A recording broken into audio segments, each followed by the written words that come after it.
Welcome to the Smarter Science of Slim, the scientifically proven program where you eat more and exercise less to burn fat and boost health. Eat smarter, exercise smarter, live better. I am so ready for that. Well, welcome, Jonathan. We're so glad to have you on the Health Nuts podcast. Thank you so much for having me. It's a pleasure. Well, one of the things that's on our listeners' minds right now is New Year's resolutions. And we always hear, I'm going to go on a diet in the new year and all that. But what are some of the things you hear from your listeners and your readers about where people go wrong during the New Year's? It's really not any individual person going wrong, which is the challenge here. People do the best they can with the information they've been given, and the information we've been given is so horribly flawed. There's no surprise that we have record level rates of obesity, diabetes, cardiovascular disease, and heart disease. I mean, what the de facto approach to weight loss that we've been told is just count calories and just starve yourself. And that's a bit like telling people, just go to the bathroom less, or just sleep less. You can't just tell a person, just be hungry for the rest of your life. That is absurd. So, Jonathan, also, we got a lot of questions from our Facebook listeners and readers. And before we kind of get into those, we are really curious and would like to hear from you why you wrote this book, The Calorie Myth, and it's really taken off and, people are really embracing the information. So tell us a little bit of background about why you decided to take on this project. Would you like the short, medium, or long version? I guess maybe somewhere between the short and medium. All right. So I used to be a personal trainer.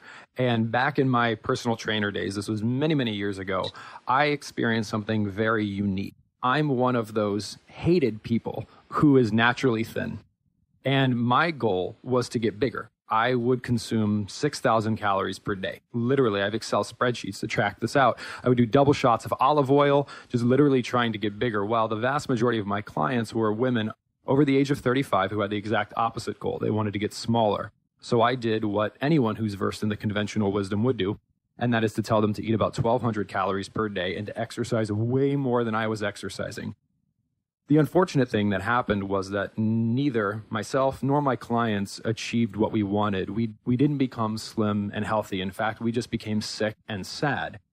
So I said to myself, you're in the business of helping people, and you're hurting people, and you can't even help yourself. Stop. So I stopped being a personal trainer because I didn't feel qualified anymore, because I was not achieving the outcomes that I or my clients wanted, but I didn't want to give up on trying to help people. So this is when I tapped into my geeky side. My day job is I'm a senior program manager at Microsoft.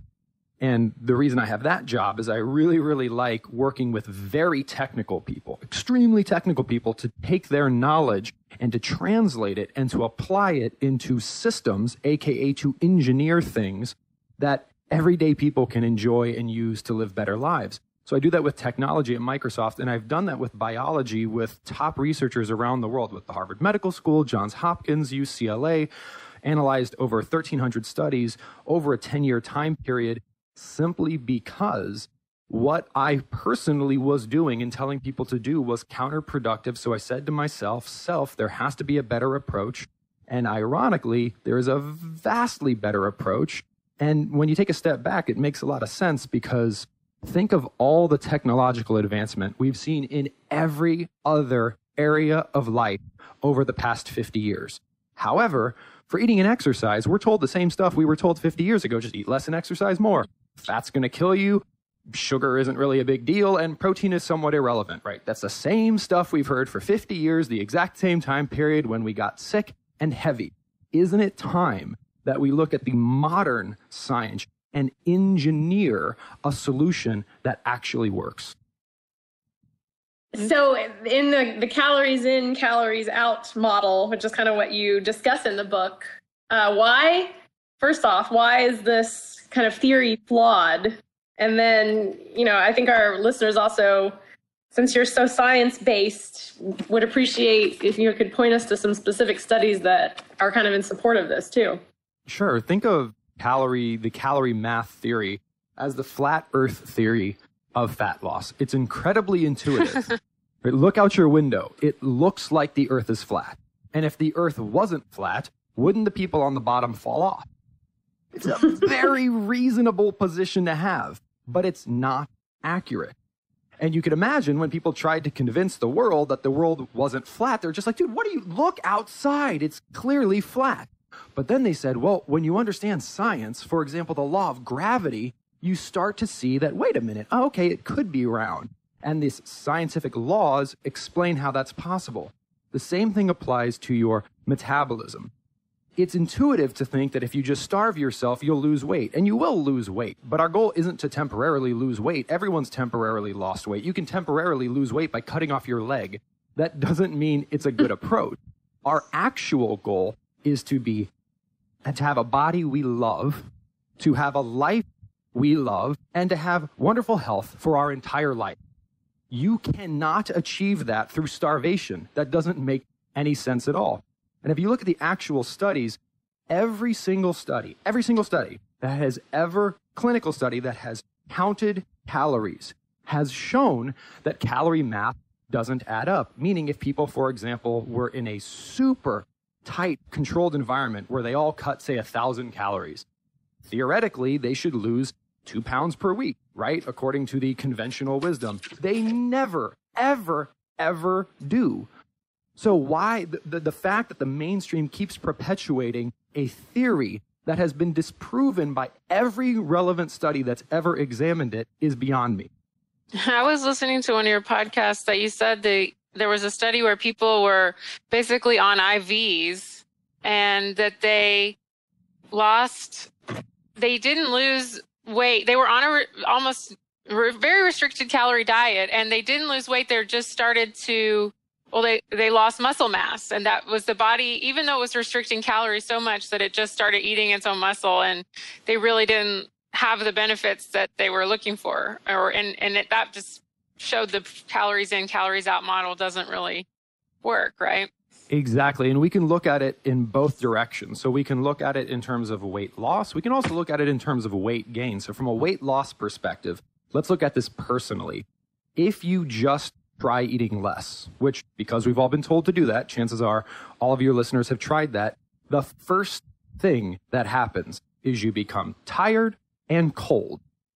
Do you know why that happens? Because your body just slows down. It's like, I have less fuel, so I'm going to use less fuel. It's like if you lost your job, you wouldn't just be like, going to keep spending my money. You're going to say, I better conserve. Money in has gone down. Therefore, I'm going to conserve money out. The body is an adaptive organism. If you starve it, it fights you. So that's why you get cold and hungry and tired. But what's really fun, because that's not fun at all. What's fun is if you look at the other side of the equation, which is when you do eat too many calories, you do not gain the amount of weight you should. In fact, the most recent research, which came out this September, showed that the most accurate estimates available indicate that the average American male is consuming 1,000 more calories than he should need per day. Okay? And the report then just went on to gloss over, just like, we're eating too many calories. Whoa. Talk about burying the lead. If the average American male is consuming 1,000 more calories than he needs per day, and there's 3,500 calories in a pound of fat, that means the average American male is consuming 7,000 too many calories per week, which means he should gain 2 pounds of fat per week, which means he should gain 104 pounds of fat a year. Yes, we're getting heavier, but we're not getting nearly as heavy as we should according to the number of calories we're consuming. Absolutely. I've noticed that myself. I mean, if it was really calories, think about the holidays. If it was really calories in, calories out, then everyone would gain way more than they actually do gain.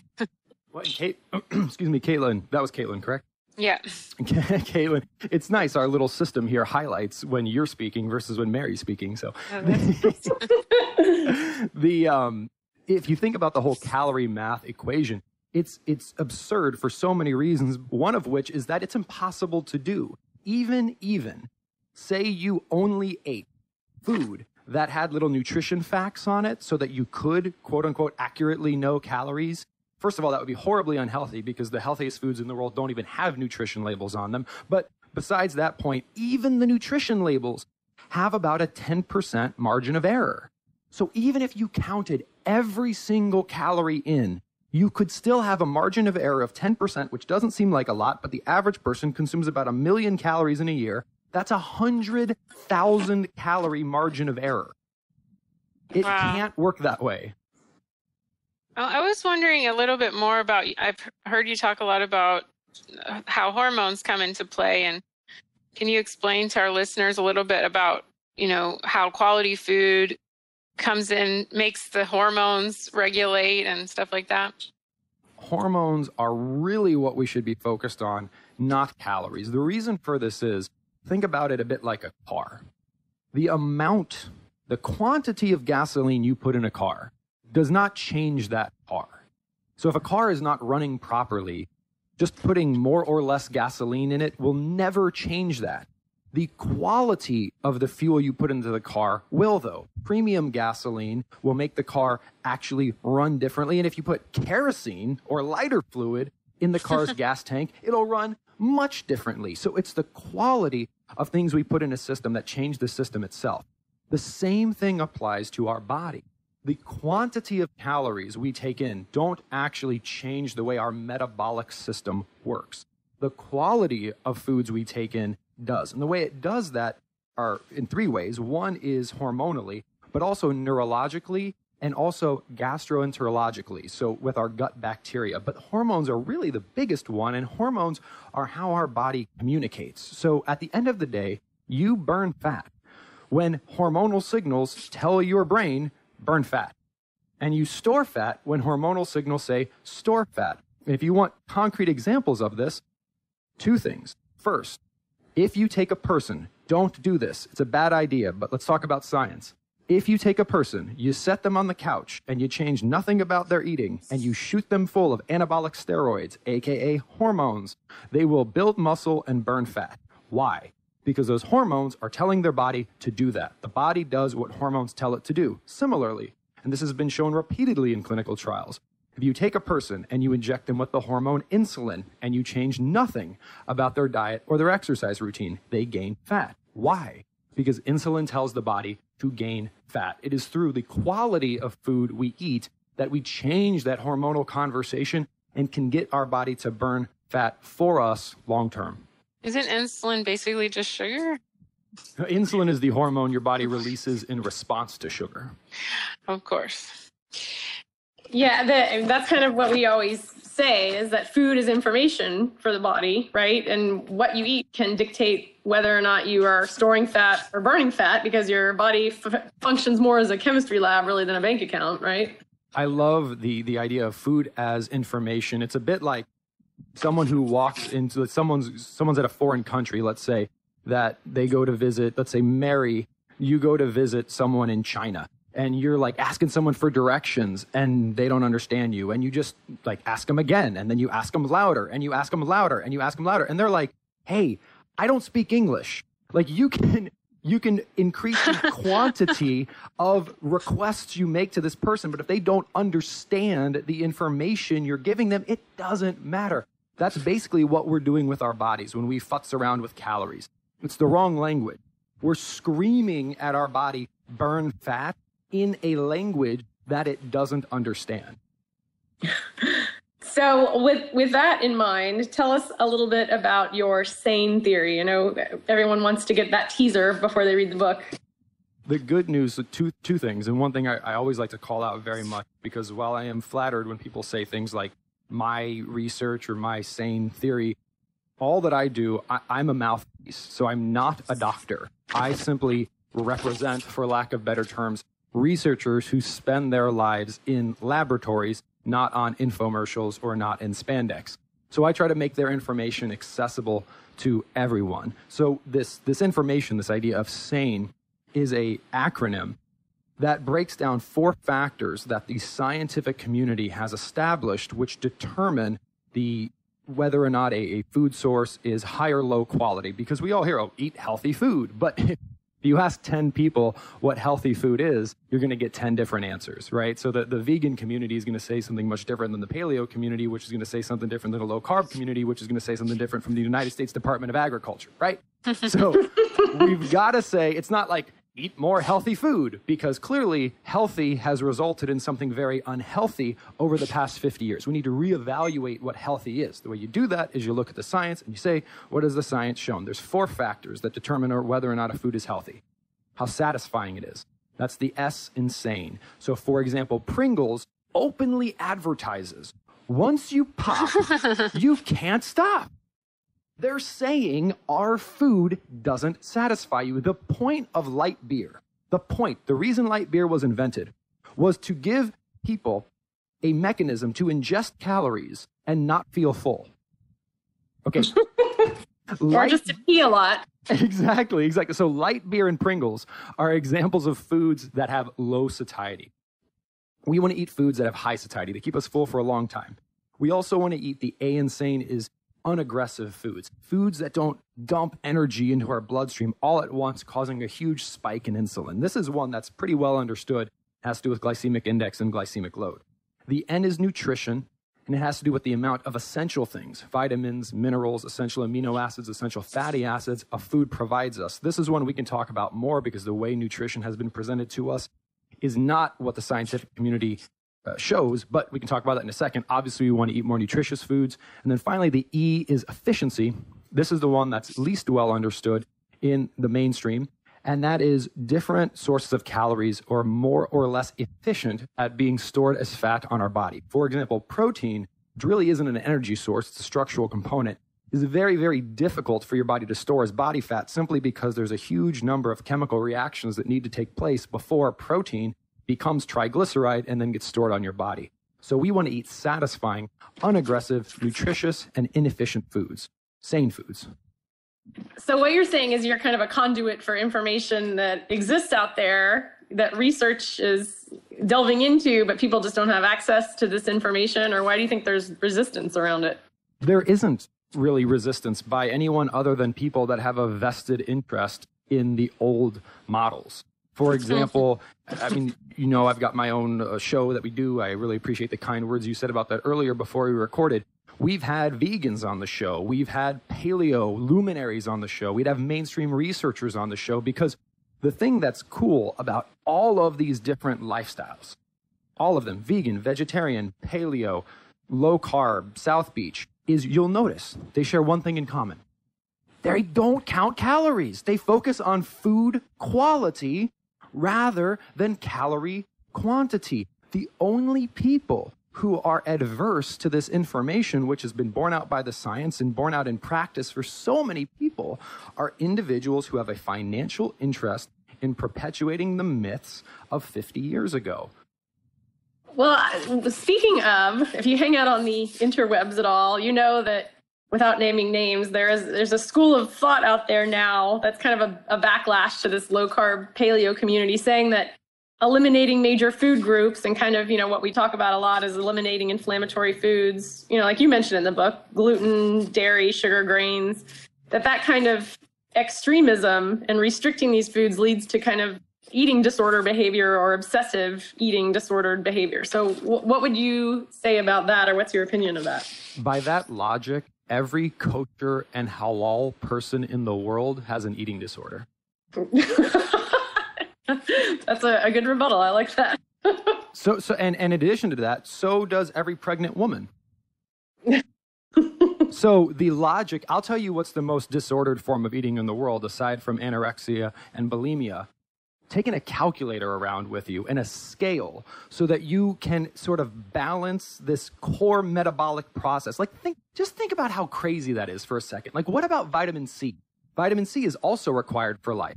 Do we need to consciously regulate vitamin C in and vitamin C out? Or what about like thiamine and niacin and vitamin E and vitamin D and vitamin K and phosphorus and the amino acid leucine? Or like, if we needed to consciously regulate things like that, we wouldn't be able to do anything, because our body wouldn't be like, you know what? It's just this one thing you need to consciously regulate.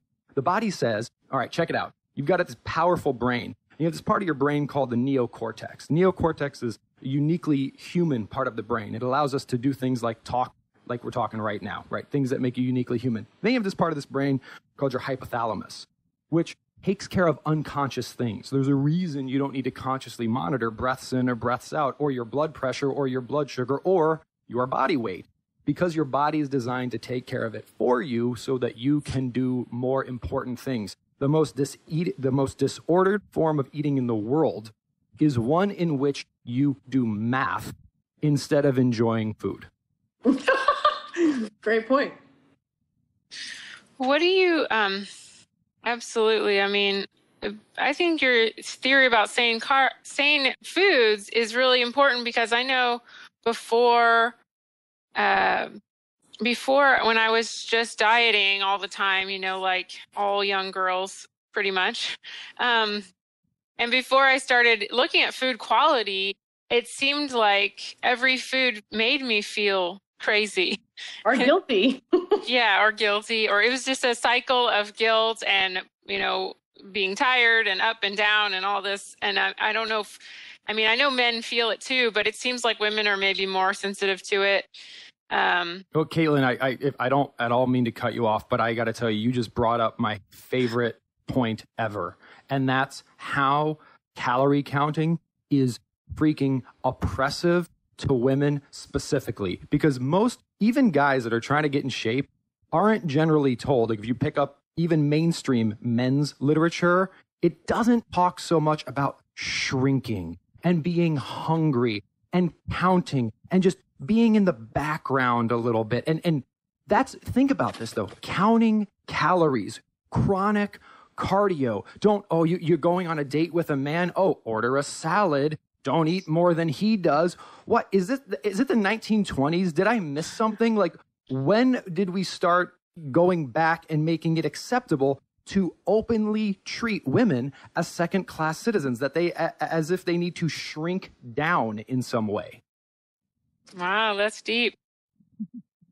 But think about it. Seriously, like, what are men told? Lift weights. Women are told, no, like, don't lift weights, shrink yourself. Yeah, oh, gosh, the worst insult I ever gave a guy I was like, wow, you look really thin. That's the equivalent of telling a man, I think, that, I'm sorry, a woman that she looks fat. Because guys get appalled when you tell them that they look smaller, just as women kind of get appalled if you tell them they look bigger. But that's the total dogma, is that men are supposed to be big and buff and women are supposed to be tiny. Absolutely. So moving away from, like, think about how different these two messages are. Okay, there's message A. Eat less. Like, come on, just you need to scale back. And you just got to run. You got to just shrink yourself down, versus lift weights, become a strong person, and then fuel your body with an abundance of the most nutritious, natural foods in the world, so you can rock your freaking mission. Like, why in God's name would anyone advocate the first one and not the second one? Absolutely. That's a great point. I know that what do you see when you I mean, I don't know if you work with people, but you probably have in the past.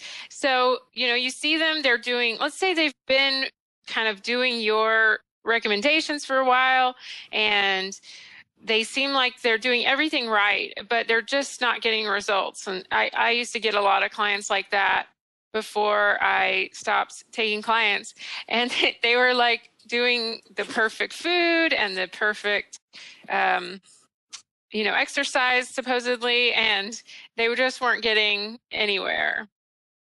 I'm going to give you an unpopular answer, but sometimes science is unpopular.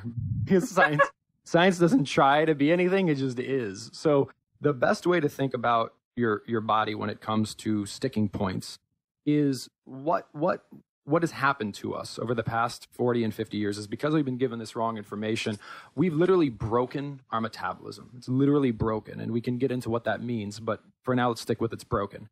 So you have a broken metabolism. Okay. Compare that to a broken ankle. If you have a broken ankle, there's a lot of things that impact how long it's going to take for you to be able to walk again, right? How old you are, how much stress you're under, how meticulously you care for your ankle, how many times you've broken it in the past. Maybe some medications, maybe some pre-existing medical conditions that you have. However, If you do the appropriate mechanisms, the appropriate things, and you let your body heal itself, because remember, that's what the body does. It heals itself when it can.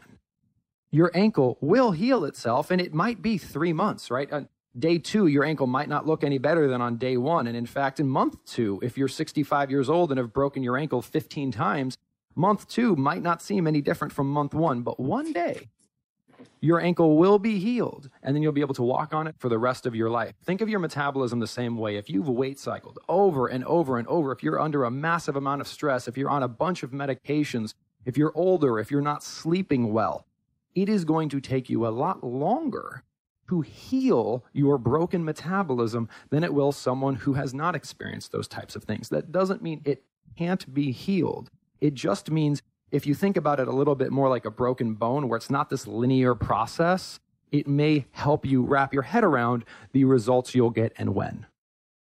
That's a really important point, because we're obviously a quick fix, magic pill society where we expect, especially I get a lot of women clients who say, you know, paleo worked for my husband and he lost 20 pounds in a month, or it worked for my neighbor and I've been doing it 6 months and nothing's happening, or I've gone grain free and I'm doing CrossFit 5 days a week. And the important lesson, I think, is that while the model is good, there's never a one-size-fits-all approach, and you kind of have to tinker within the model, wouldn't you say? I would say. I would also see that there is one thing which more often than not I see individuals could leverage to help themselves in sticking points. That was a terrible way of phrasing that, but maybe there is so it's pretty easy to tell people to eat more protein. Protein is delicious. Everyone loves protein. That's good. Telling people to eat more fat, fabulous. That's wonderful. Tell people to eat more vegetables, non-starchy vegetables. Yeah, that one. So I get a lot of people, for example, who are saying, like, I've gone paleo or I'm going SANE. And I ask them how many servings of non-starchy vegetables they eat in a day. Great. And they're like 1 to 3. Yeah. Right? So you got to heal your body. What we're talking about here is not a starvation model. It's a healing model. The most healing food, the most nutrient-dense food on the planet are non-starchy vegetables, especially green leafy vegetables, deep green leafy vegetables. If you are not eating at least 8 servings of non-starchy vegetables per day, and I know that seems like a lot, but most of us could eat 3 to 4 servings of non-starchy vegetables easily in a sitting, and if you're not afraid of fat, it's delicious because you can saute them and do all kinds of fabulous stuff. If you're not eating at least 8 servings, I'd really like you in the double digits of non-starchy vegetables. I would urge you to focus all of your efforts on that before worrying about anything else. That's great. That's great advice, because that's one of the biggest flaws I see is people kind of go grain free and they eat tons of protein and fat because that's what they've heard are the healing nutrients, and the vegetables kind of get glossed over. So that's a really good point. I'm glad you brought up. Thanks, Marian. I like sometimes people say, well, is what you're saying the paleo diet, or is what you're saying, because you talk about a lot of vegetables, is it like a vegan diet or whatever? It's saying take the most nutritious foods in the world and eat the most of those. So it's like take the highest quality plants in the world and the highest quality animals in the world and eat those things. But really, it's that vegetables, man. Kermit had it right when he said it's not easy being green. Because like everyone wants to post on Facebook, oh, like bacon and woo, and like protein, woo. But like, check it out. T. Colin Campbell and Lauren Cordain both agree that non-starchy vegetables are super important. But that's not what they talk about. Not that they're doing anything wrong, but it's like the single most important part of this equation is not the part that we're talking about. That's great. That's a great paradigm shift. I like that a lot. Thank you. Now, how many servings, when you say serving, what does that mean? How big is that? It depends on what you're eating, but from a green leafy vegetable perspective, you're looking at about 2 fists. So, and that's helpful because obviously different people are different sizes, right? So if it's raw, 2 fists. If it's cooked, about half a fist. So what most people find, especially, and me personally, if you're new to greens, there's 2 ways I'd highly recommend you eating them. The first, and this is more of a with meal as a side type thing, is saute. Man, this is a great way to get healthy fats into your diet. Get yourself some coconut oil, get yourself some bacon drippings, get yourself some duck fat, get yourself some salt, put some kale, some collards, some Swiss chard in a pan, maybe throw some spinach in there, marinate it up, saute it up, throw some onions in there, maybe throw some mushrooms in there. It's so good. It's just delicious, right? When you're not afraid of fat, vegetables are fabulous. I can't tell you how many 5-year-olds I've seen just devour half of their plate of greens when they're prepared appropriately. It doesn't always have to be a salad. So saute the heck out of them. And truly, if you saute those vegetables, you will naturally eat 3 to 4 servings. If you don't restrict yourself, very easily, because it's delicious. Then I'm a big fan of green smoothies as well, especially in the mornings. People are tight on time and it's sometimes hard to fit vegetables into breakfast. So grab yourself some kale, some romaine, what is the other one? Kale, romaine, spinach. There we go. Grab yourself some of those. Maybe grab yourself some strawberries. Grab yourself an orange, maybe a little bit of protein powder, a little bit of cinnamon, a little vanilla. Toss that into a good blender. It's got to be a good blender, else you're going to get chunky nastiness.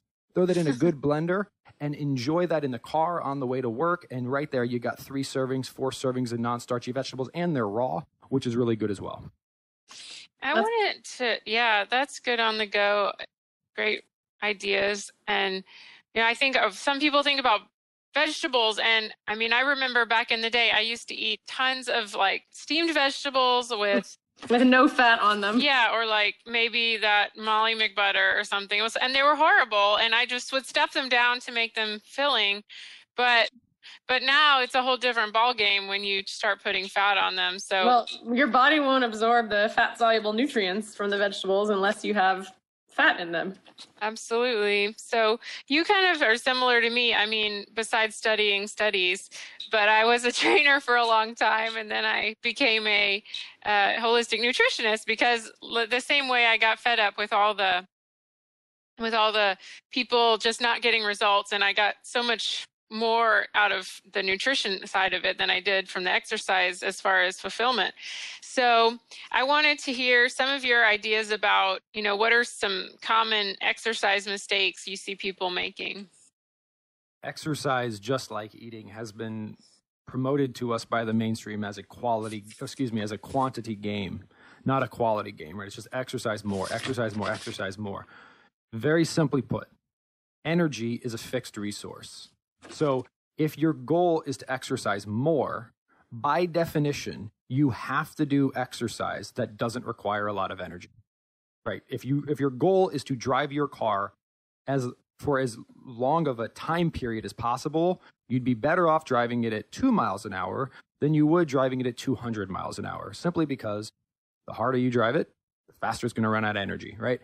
So if the message we always hear is exercise more, exercise more, exercise more, what we're actually hearing is 2 things. We're hearing exercise more with lower quality, because that's the only way to exercise more. This is what I love about the CrossFit movement. The CrossFit movement is flipping that on its head. It's saying, you know what? No, exercise less, but with higher quality. And the great thing here is there is no debate in the actual scientific community about the health benefits of exercising less, but with higher intensity. Like the high intensity interval training research is startling in terms of the metabolic health and fat burning benefits of short bursts of more intense activity. I heard you highlighting the eccentric. And I remember when I was in personal training school, they'd always say like, go really slow on the eccentric, but nobody ever did.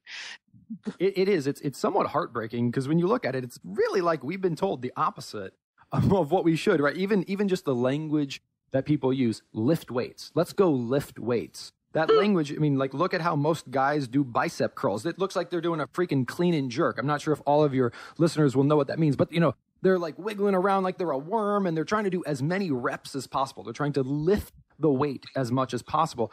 The goal of weightlifting, unless you're a competitive weightlifter, isn't actually to lift weights. It's to trigger a result in your body. And that result in your body is caused when you activate muscle fibers.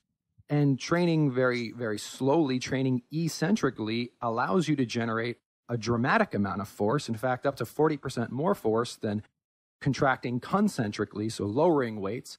And when you do it slowly, you just minimize the risk of injury. So if you want the most benefits, the most sustainably, slowly lowering weights is a great option. Yeah, and I mean, I've seen some gnarly CrossFit injuries from people. In fact, almost everyone I know who's gone into the CrossFit realm has had some really pretty bad injuries, but they seem to be very addicted to it and love it. And I'm a big fan of interval training and burst training, especially for people who are exercise rehabbing themselves from going out and pounding the pavement for hours and hours and hours jogging. When you tell them just do 20 minutes of burst training or something, then they definitely changes their worldview. CrossFit, like anything else, any other form of exercise, that is, safety is so important, right? So there's great ways to train eccentrically. There's horribly dangerous ways to train eccentrically. There's great ways to do CrossFit. There's horribly dangerous ways to do CrossFit. What I encourage people to do is there's a couple things we know. We know working more muscle is better than working less muscle. We know that. That's not debatable. We know a safe form of activity is better for you than a less safe form of activity. So what I encourage people to do, and we know that enjoyment is important. You got to enjoy what you're doing. So find something that you enjoy, find something that has the lowest risk of injury possible, and find something that activates the most muscle possible. That might be slightly different among various people. I personally, and the research shows that eccentric weight training with some basic safe movements with major muscle groups and interval training are two of, if not the best, some of the best options out there. Great. Yeah. Good guidelines. So we don't want to keep you too long. We have a couple more reader questions. If you have another quick minute. I will give you shorter answers. I know I tend to be a little bit long-winded. No, this is great. We're loving the information. We just don't want to monopolize your time here because we know you're a busy man. But just a few more reader questions we got in. First one, she says, does the timing of when you eat matter? I would focus on what you eat, not when you eat it, personally. There's some research around this. I think it's a bit of a distraction until you're in the top 0.1% of the population in terms of your health outcomes. My quick answer is focus on what you're eating with 99% of your effort, and then if you want to, 1% on when you're eating it. That's what I would say too. Good. Okay, this one's kind of interesting and funny.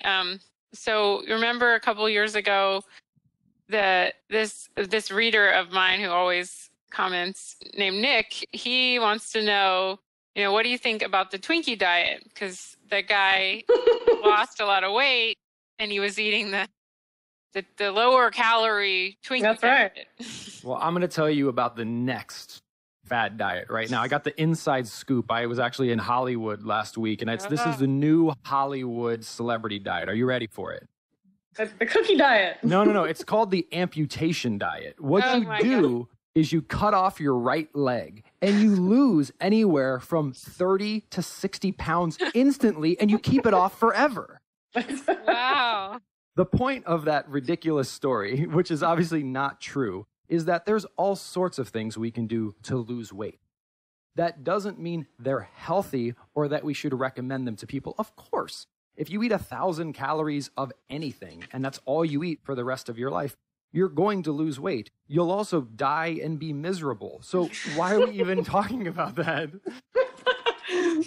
People they're incredulous about this. They're like, see, I can eat McDonald's and lose weight. I can eat Twinkies and lose weight. I think it's really just wishful thinking. But I mean, the guy he did it for like a month, and well, yeah, I mean, you always have benefits or some results at first, but then I also think he got the bulk of his calories. I mean, I remember reading that from protein shakes, so that may have been better than what he was eating before. Who knows? Well, he said his blood work improved too, I think, which might be a knee-jerk reaction, but then it kind of boomerangs the other direction.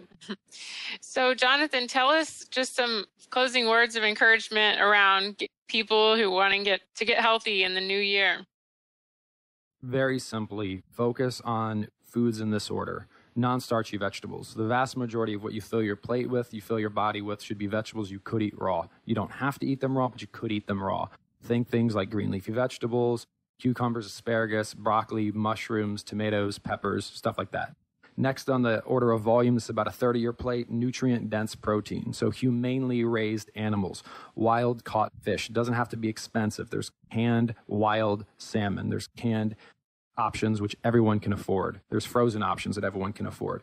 Next on the list would be whole food fats. So the whole food. I want avocados, coconut, cocoa, chia seeds, flax seeds, olives, and then lower sugar fruits, specifically low fructose fruits. Think berries and citrus fruits, so blackberries, strawberries, raspberries, blueberries, oranges, lemon, limes, grapefruits, because those are going to give you the most of what you do need, vitamins and minerals, at least of what you don't, fructose, things like that. Eat so much of those foods that you're just too full for everything else. And what you'll find too is when you're not afraid of fat, and when you enjoy those foods, you can do all kinds of stuff. You can make cake, just make it with coconut flour. And of course, you're not going to eat it every freaking meal, but all of the flavors you like, salty, sweet, savory, fatty, they're all available to you. We just need to do them smarter from the food groups I just outlined. That's what we talk about every day. So that's awesome. Now tell us where people can find your new book and your site and all that.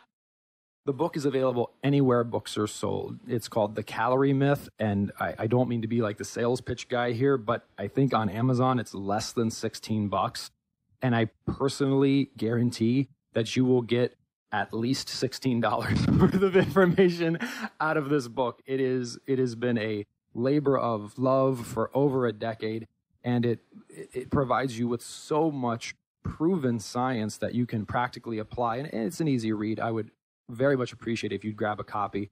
And the book is again called The Calorie Myth. You can buy it on Amazon, Barnes & Noble, or anywhere books are sold. And the companion website that's got a bunch of free bonuses, which you can check out immediately, is caloriemythbook.com. Again, that's caloriemythbook.com. Well, thanks so much, Jonathan. This is great information. You've been a really great guest, and I'm excited for your book. Caitlin and I are both excited to see the success that it's having and the impact that it's making. And thanks for spreading the good word and all the work that you do. My pleasure. Thank you for the work you do, and thank you so much for having me today. All right, get excited for our upcoming guests. We have a lot of cool people coming on this year, and make sure and leave us a review on iTunes. Thanks so much. See you next time. Bye-bye. Wait, don't stop listening yet. You can get fabulous free SANE recipes over at carriebrown.com. And don't forget your 100% free eating and exercise quick start program, as well as free, fun, daily tips delivered right into your inbox at bailorgroup.com. That's Bailor group.com.